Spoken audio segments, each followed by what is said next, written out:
Welcome to Telangana వెలుగు. నేను మీ రాజు. SLBC జరిగినటువంటి ప్రమాదంలో దాదాపుగా 8 మంది చిక్కుకోవడం అనేది జరిగింది. సో ఈ 8 మంది క్షేమంగా రావాలని చెప్పేసి కూడా అందరు కోరుకుంటున్నారు.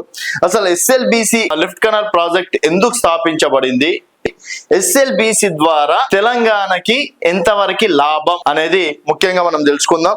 దీని ముఖ్య ఉద్దేశం ఏంటంటే, నల్గొండలో చెప్పుకోవాలంటే దాదాపుగా నల్గొండకి తాగునీరు కోసం ఎస్ఎల్బిసి అనేది మొదటగా ఉపయోగపడేటువంటి అంశం. అలాగే ఫ్లోరోసిస్ టైంలో చాలా మంది అంటే ఫ్లోరోసిస్ బారిన పడ్డారు. తాగునీటి లేక నల్గొండ ఆ టైంలో ఏం జరిగిందో కూడా అందరం చూసినాం. దానికి సంబంధించి ఎస్ఎల్బిసిని తీసుకురావడం, తర్వాత నల్గొండ ప్రజలకి ఉమ్మడి నల్గొండకు చూసుకున్నట్టయితే సూర్యాపేట కావచ్చు, నల్గొండ కావచ్చు, ఆ రూట్ లో ఉండేటువంటి నియోజకవర్గాల గ్రామాలకి తాగునీరు ఏర్పాటు చేయడానికి ఎస్ఎల్బిసి అనేది చాలా వరకు ఉపయోగపడుతుంది. అలాగే హైదరాబాద్ కి కూడా కృష్ణా వాటర్ తీసుకురావడానికి కూడా ఎస్ఎల్బిసి ద్వారానే చెయ్యొచ్చు అని చెప్పేసి కూడా అన్నారు. ఇది దాదాపుగా 40 సంవత్సరాల కిందటనే దీనికి అప్పట్లో సీఎం అంజయ్య గారు దీనికి ముహూర్తం చేయడం అనేది జరిగింది.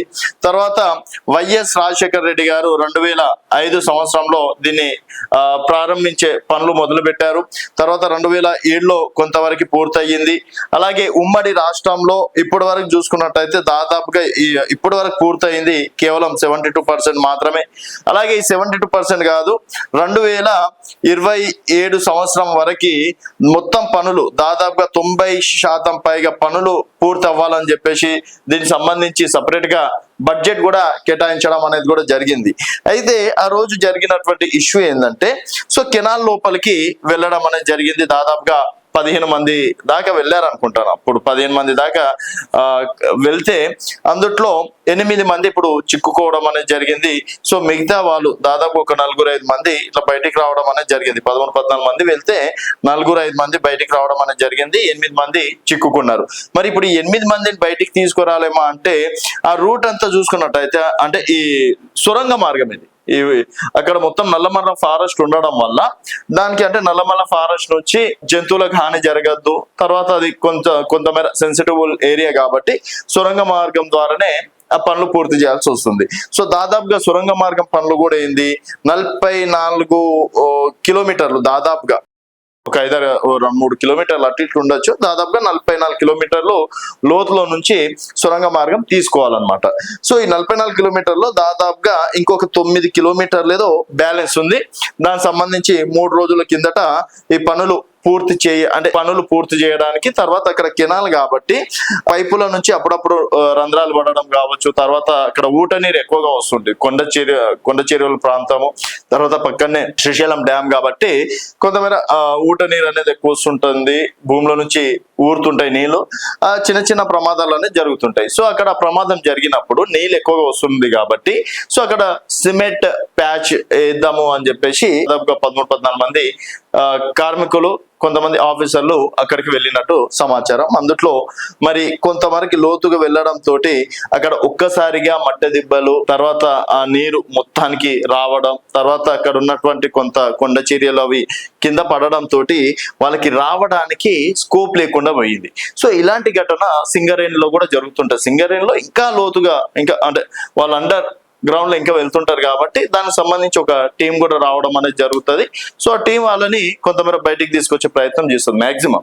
సో ఇప్పుడు ఇక్కడ కూడా ఆ టీం ని ఉపయోగించినా కూడా ఫాయిదా లేకుండా పోయింది.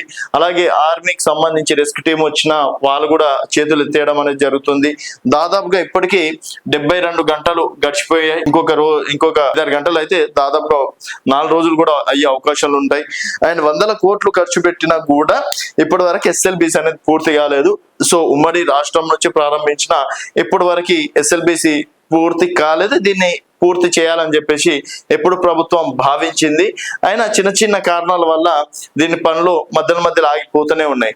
సో ఇప్పుడు ఇవన్నీ చూసుకున్నట్టయితే సరే ఈ 2 సంవత్సరాలైనా సరే కంప్లీట్ చేయాలి. ఇక్కడ నల్గొండ ప్రజలకు కావచ్చు, తర్వాత ఇక్కడ హైదరాబాద్ కి కావచ్చు మంచినీరు అందించాలంటే కృష్ణా నది ఈ ప్రాజెక్ట్ ఒక్కటే దిక్కు. ఈ ఎస్ఎల్బిసికి తగ్గట్టు ఇంకొక ప్రాజెక్ట్ నిర్మించినప్పటికీ అది శాశ్వత పరిష్కారం కాదు. సో ఎస్ఎల్బిసి కనుక కంప్లీట్ అయితే డెఫినెట్ గా నల్గొండ కావచ్చు, తర్వాత చుట్టుపక్కల మిగతా జిల్లాలకు కావచ్చు, హైదరాబాద్ లాంటి రంగారెడ్డి హైదరాబాద్ కి కూడా తాగునీరు అందించవచ్చు అని చెప్పేసి ఆ కాన్సెప్ట్ తీసుకున్నారు. 100 కోట్లు కూడా బడ్జెట్ పెట్టారు. అప్పట్లోనే 50 కోట్లు 100 కోట్లు అని చెప్పేసి కూడా బడ్జెట్ కూడా కేటాయించడం అనేది జరిగింది. సో దీనిలో దాదాపుగా 5-6 మెయిన్ కంపెనీలు కూడా ఈ ప్రాజెక్ట్ లో పనిచేయడం అనేది జరుగుతుంది. సో వీళ్ళు ఏంటంటే సొరంగ మార్గం ఇట్లా తవ్వుకుంటూ వెళ్ళడం, తర్వాత సొరంగ మార్గంలో మొత్తం చీకటి, ఇక్కడ ఆక్సిజన్ కూడా ఉండే పరిస్థితి ఉండదు. సో వీళ్ళు దీనికి మించి లోపలికి వెళ్ళడం, దాదాపుగా 8 మంది, మిగిలిన వాళ్ళు ఇక్కడ వర్క్ చేసిన వాళ్ళందరూ క్షేమంగా బయటికి రావడం అనేది జరిగింది.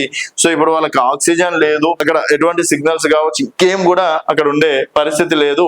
మరి ఇక్కడ వెళ్దాం అంటే ఇక్కడ కొండ చర్యలు మీద పడడం, తర్వాత వాటర్ అనేది రోజు రోజుకి ఎక్కువ అవుతుండడం తోటి, తర్వాత మొత్తం మట్టి కూడా ఎక్కువగా పడడం తోటి ఇక్కడ ఏ టీం కూడా ఇక్కడికి అంటే సోర్స్ లేకుండా పోతుంది.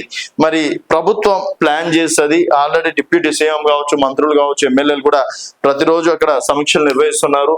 సో వాళ్ళని క్షేమంగా తీసుకొచ్చే ప్రయత్నంలో మాత్రం ప్రభుత్వం ఉందని చెప్పేసి కూడా చెప్పుకోవచ్చు. సో ఇది ఎస్ఎల్బిసి యొక్క సారాంశం. మరి అంటే దాదాపుగా ఈ 4 రోజులు అవుతున్నా కూడా దీని మీద రాజకీయాలు అసలు చెయ్యొద్దు ఇలాంటి టైంలో.